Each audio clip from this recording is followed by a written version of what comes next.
প্রিয় দর্শক, আসসালামু আলাইকুম। আপনারা দেখছেন যে আমরা অলরেডি এখন পদ্মা সেতুর উপরে আছি। তো আমরা চাইলে এখন নামতে পারবো না, কারণ হয়তো আপনারা অনেকে দেখেছেন ভাইরাল হওয়ার জন্য কেউ পদ্মা ব্রিজের উপরে নেমে কেউ স্ক্রু খুলেছে, তারপরে নানান ধরনের আপনার ভাইরাল হওয়ার জন্য।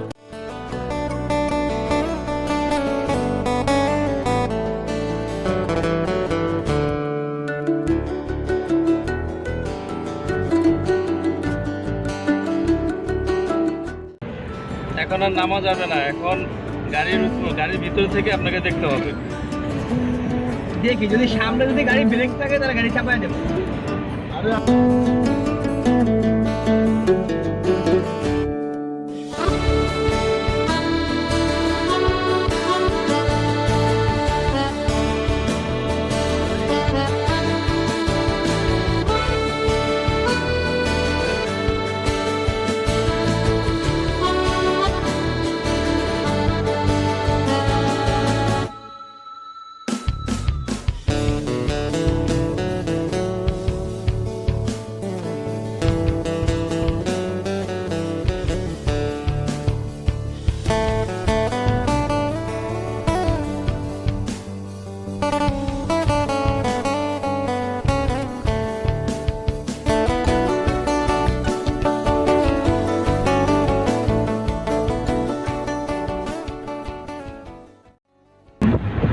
সবচেয়ে ভালো একটা দিক, যেমন আবহাওয়া ভারী লাগতেছে তিনি আলহামদুলিল্লাহ। আজকে আমরা আসতে পেরে এই পদ্মা সেতুর উপরে মানুষের অনেক ধন্য মনে হইতেছে যে আমাদের এই পদ্মা সেতুর স্বপ্ন বাংলাদেশ এগিয়ে যাচ্ছে।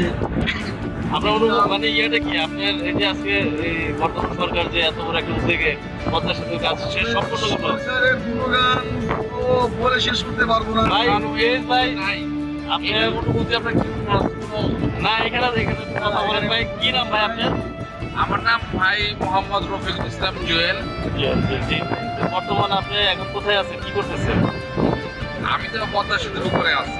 মানে পদ্মা সেতুতে এখন আছেন, আপনি পরিচয়টা দেন আপনি, তাহলে বুঝতে কিভাবে জনগণ? আমি একজন জার্নালিস্ট।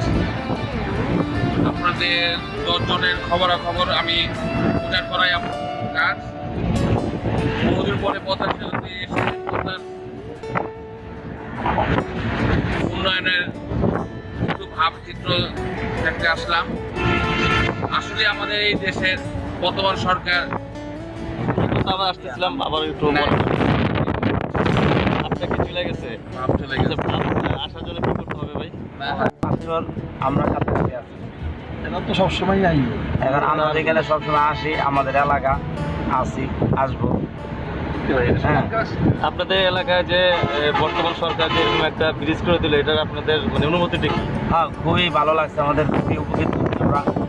হ্যাঁ, তো আমাদের অনেক সুবিধা হচ্ছে। হ্যাঁ, জমি জমার এমন দাম বাড়ছে, এখন বাড়ি করার জায়গা জমি পাই না। আমাদের দরকার হয়ে গেছে কথা, এই যে রাস্তায় ব্রিজে এখন আগে যে দাম ছিল তার মানে শতগুণ কত, মানে অনেক বেশি। আগে ছিল শতাংশ ছিল ভাই, বিঘা ছিল 3 লাখ, আর এখন শতাংশ 5 লাখ। এই তো এটা আপনাদের জন্য ভাই, আপনাদের হিসাবে আছে পদ্মা সেতু বলতে বলতে আপনাদের জন্য জমির দাম সবকিছুতে আপনাদের তো ভালো অবস্থান আছে। আল্লাহ দিলে ভালোই হয়েছে। হ্যাঁ, সেক্ষেত্রে ভালোই করছে। আগে যাকে বাড়ি ছিল 5 বিঘার ভিতরে, তারা এখন 5 কাঠার ভিতরে বাড়ি করে। এই দিকে 5 বিঘার চেয়ে বেশি। হইলে কি বলতে তো পান না এখন। তো আপনারা একটু দোয়া করেন যে এরকম পদ্মা সেতু আরেকটা আরো 2-1টা হোক, আর দোয়া করি আরো 2-1টা হোক। দোয়া করেন একটু। জি, অবশ্যই। আর আর কিছু বলবেন? না, আর কিছু বলার নেই। তাই একটু বিদায় নেন। ওকে, আল্লাহ হাফেজ। আসসালামু আলাইকুম। আসসালাম।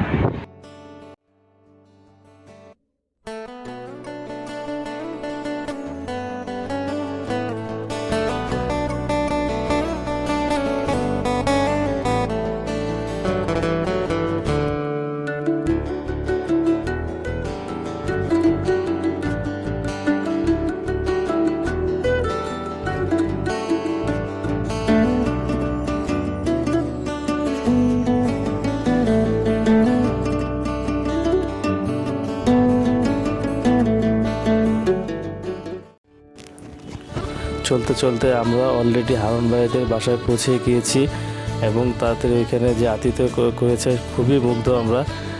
তাদের যে আত্মীয় স্বজন ছিল সবার সাথে আমরা কথাবার্তা বললাম এবং একসাথে খাওয়া দাওয়া করলাম।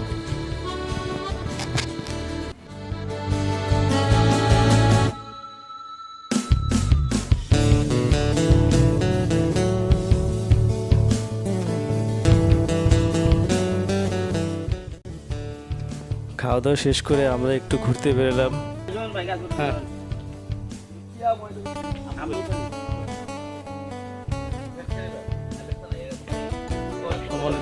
দেখেন এই যে প্রচুর আম গাছ, এখানে যে আম গাছের চারা গাছগুলো দেখছেন এগুলা ওটাকে আপনার আমরুপালি আম। তো আমরুপালি এগুলা খুবই ভালো জাতের আম, বিশাল আম গাছের চারা। এই যে দেখেন। কি খাও তুমি? কলা? হ্যাঁ। তোমার কি নাম? জাকারিয়া। তোমাদের বাসা কোথায়? ওই সামনে। এখানে কতগুলো আম গাছ আছে বলতে পারবা? আম ধরে আম খাইছো? আম খাও নাই? যে গাছে আম ধরছে দুইটা পড়ছিল।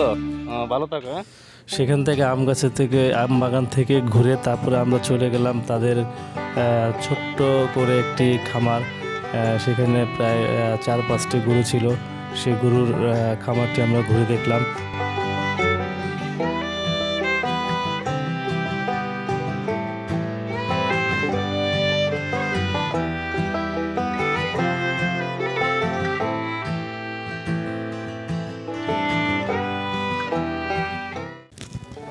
কিছুক্ষণ ঘোরার পরে তারপরে আমরা চলে আসলাম মাতবরচর ঘাট। এখানে পদ্মা নদীর শাখা।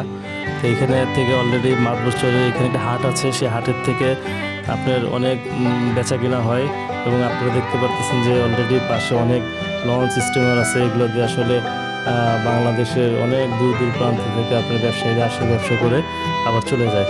তো এই নদীটা এখানে একটা ব্রিজ আছে, ব্রিজের উপরে আমরা ওঠার পরে আমাদের অত্যন্ত অন্যরকম ফিলিংস মনে হলো যে আসলে এখানে ঘোরার মতো একটা পরিবেশ।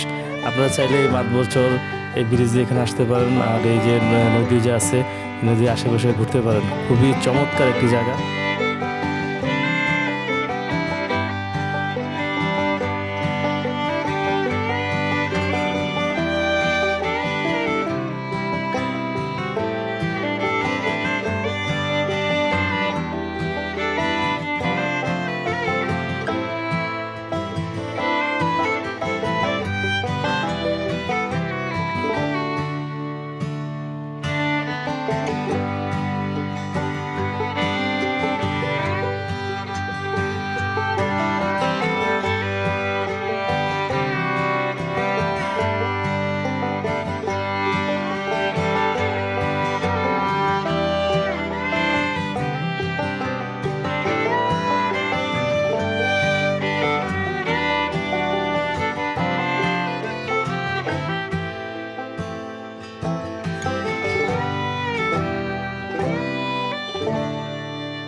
আঙ্কেল কি সার বিক্রি হবে?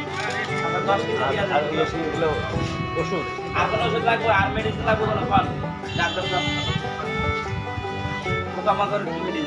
আপনি সবই আছেন খালি বলেন। আঙ্কেল এখানে যে বীজগুলো আছে এগুলো কি আপনার বাসা হ্যাঁ ওই ঠিক কাজ করে বাসায় ইয়া লাগছে আপনার উলি পোকা আছে না, উলি পোকা যেটা আপনাকে ছোট ছোট মাটির মধ্যে যে বানিয়ে নিয়েছে গাছ তো সব খেলে এটার জন্য কি ওষুধ দেওয়া থাকে? এটার জন্য কোনটা ভালো ওষুধ হয়?